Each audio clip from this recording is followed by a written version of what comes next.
Hi there, my name is Andrea, and this is High Literature, a program where I introduce books and comics and stories and art to you, the viewer.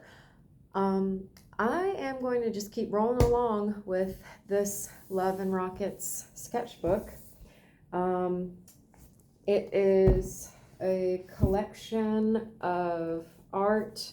It is, well, kind of like what I was just saying earlier. It's art, it's books, it's comics, it's stories, it's everything all rolled into one beautiful giant book that you could definitely kill somebody with. This thing is huge. It's heavy and it's amazing, and yeah.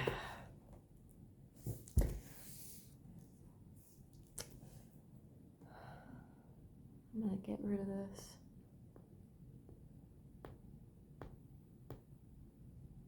Ow. Ow. I closed my thumb in a car door April, May, and it still hurts really bad. So you know what? I'll pick at that later. This book is incredible. I definitely recommend you guys getting it. It has everything. It's a collection of never before seen art, sketches.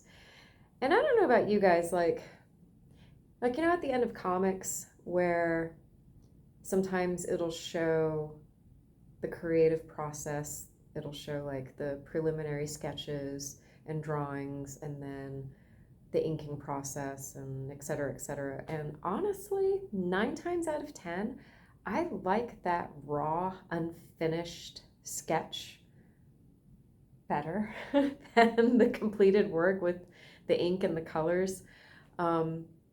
Particularly more so nowadays. I don't know, I just feel like so much gets lost when you put all the ink and the not so much the ink, but just the colors.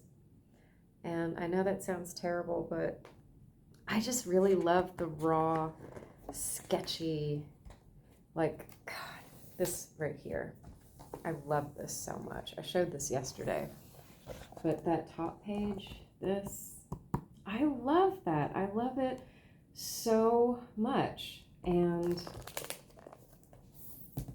a lot of times I just wish the comic would just be left in its raw, stripped down form without all the clothes put on. Just let me see it naked. However, I will say that these guys, they're an exception. Well, you know, they don't, it's not like they do a lot of coloring, but so you still get that nice black and white look to it. Let's see here. So I left off yesterday. We discovered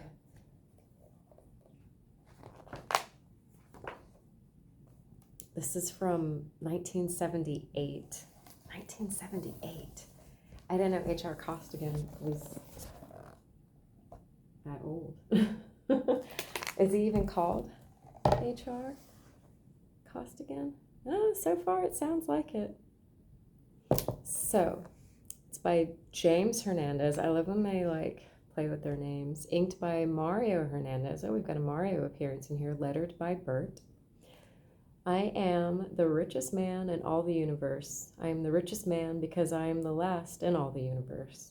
I am the last of my kind, the last motion, and I am dying, but I'm not complaining. I've had everything a man could want. I've lived a complete life. Well, almost complete. There is one last thing I have to know. There is one thing in my life I have missed, and I must know. That's why I have evacuated this planet and have called someone here to tell me. I'm supposed to meet her here on this street corner. And here she comes, right on schedule.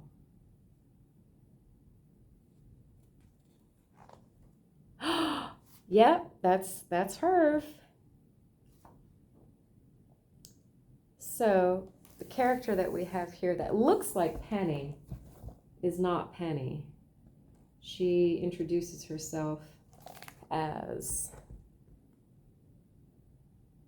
so Herv calls her Miss Black, Miss D Black. That's right, my friends call me Blondie. So we've got that going on here. And they tell me there's something you want me to tell you. That's right, shall we walk? Now I have to know, is it true you were on Glotus 10 years ago? Why, yes, I was. Was that the, excuse me, sorry for the interruption, but we're being followed. Yes, those are bodyguards. They'll make sure everything goes without interruption. Oh, please do go on, Mr. Costigan. Herv R. Costigan. My friends call me HR. So yes, this is officially Herv Costigan, 1978. I had no idea. That is super cool.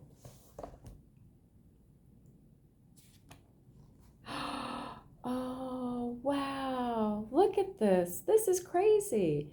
This is 1979. And look, it's Fumble. It's Fumble without Rocky, and it looks kind of like we got another Penny situation going on again, but that's Fumble. I did not know he's been around for this long. I just can't believe it. Out of space, and then in parentheses, or anarchy in the TKO. I love that. I love that so much when you have the title and then you have another title in parentheses. It's very like Rocky and Bullwinkle.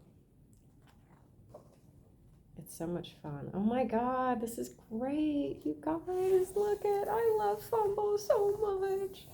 Look at this. Isn't it beautiful? You guys, you got to get this book. Get it.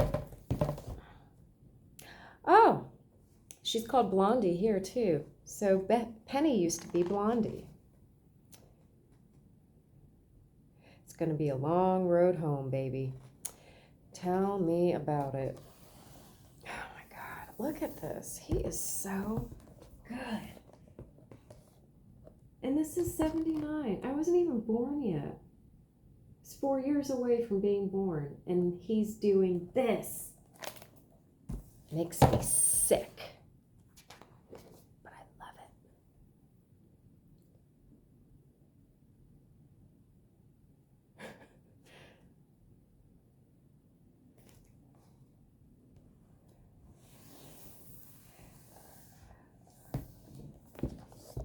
Interesting stuff going on here.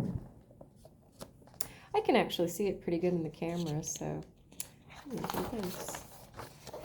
Fan art. Ooh, we're getting into some fun stuff here. Oh, what is this gonna be? Oh, I'm so excited. Nice. Oh, that's so cool. You guys, I've never seen any of this stuff before.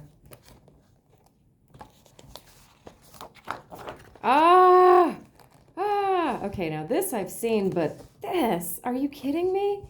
Jaime doing Phoenix, doing Miss Jean Grey herself. Oh, this is so cool. Marvel versus DC. Oh my God, this is incredible. You guys, this is hilarious. I love this so much. I love this so much. Oh, look at that. Look at that. Look at it. I'm getting closer here. How incredible. I've never seen this before. This is so cool. 78?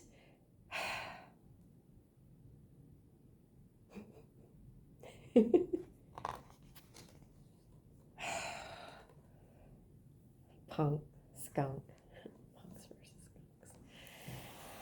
Look at this Wonder Woman. You guys are gonna die. Look at that. Look how beautiful that is. Oh, so good.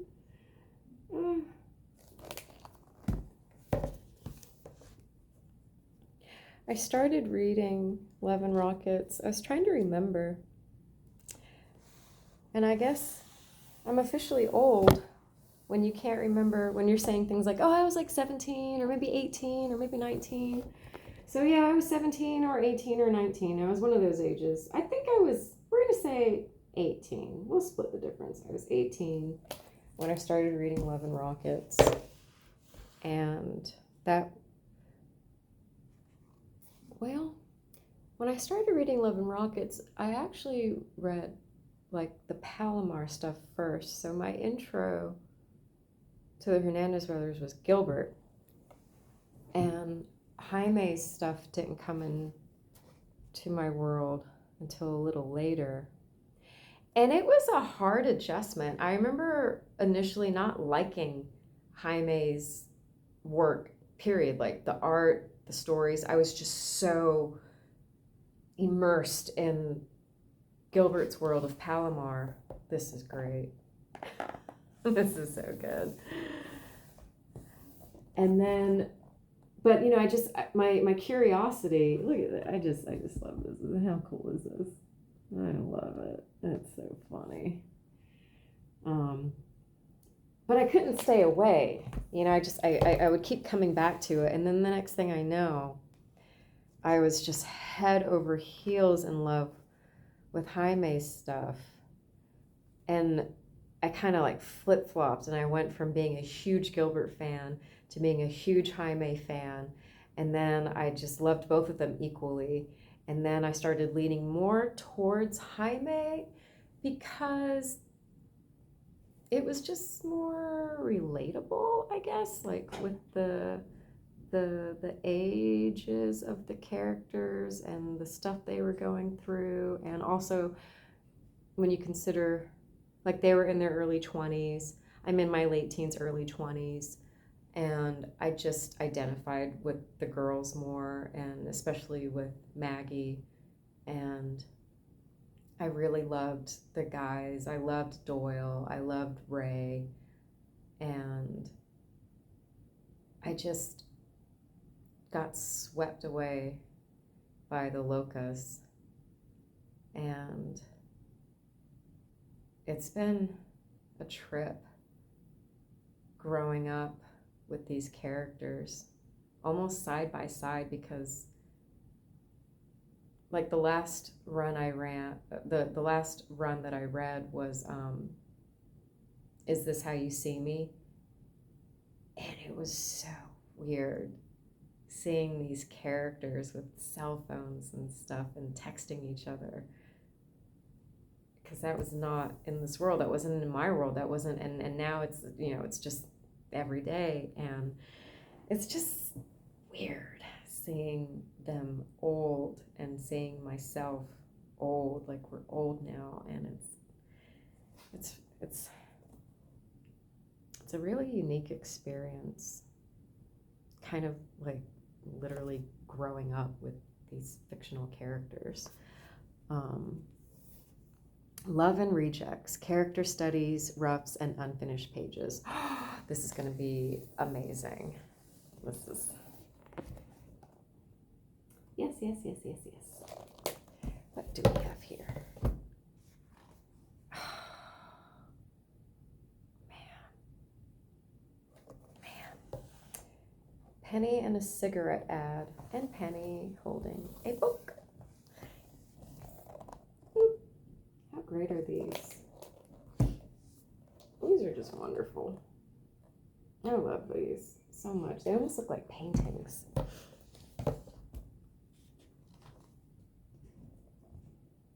Penny's Century, alias Dr. Fate. Oh, wow. I have this drawing in one of my sketchbooks. I drew this. I actually sent my drawing to Ed. He asked me to show him my drawings, and so naturally I sent him the picture I drew of Penny. Actually, I think I sent him a couple Penny pictures that I drew, because who doesn't want to draw Penny Century? But yeah, a bunch of pennies and a little bit of race. And yeah, I drew this. And that was something I sent to Ed.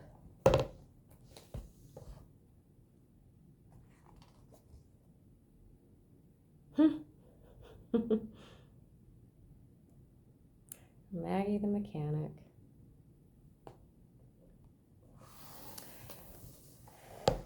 And getting shown up by old Penny.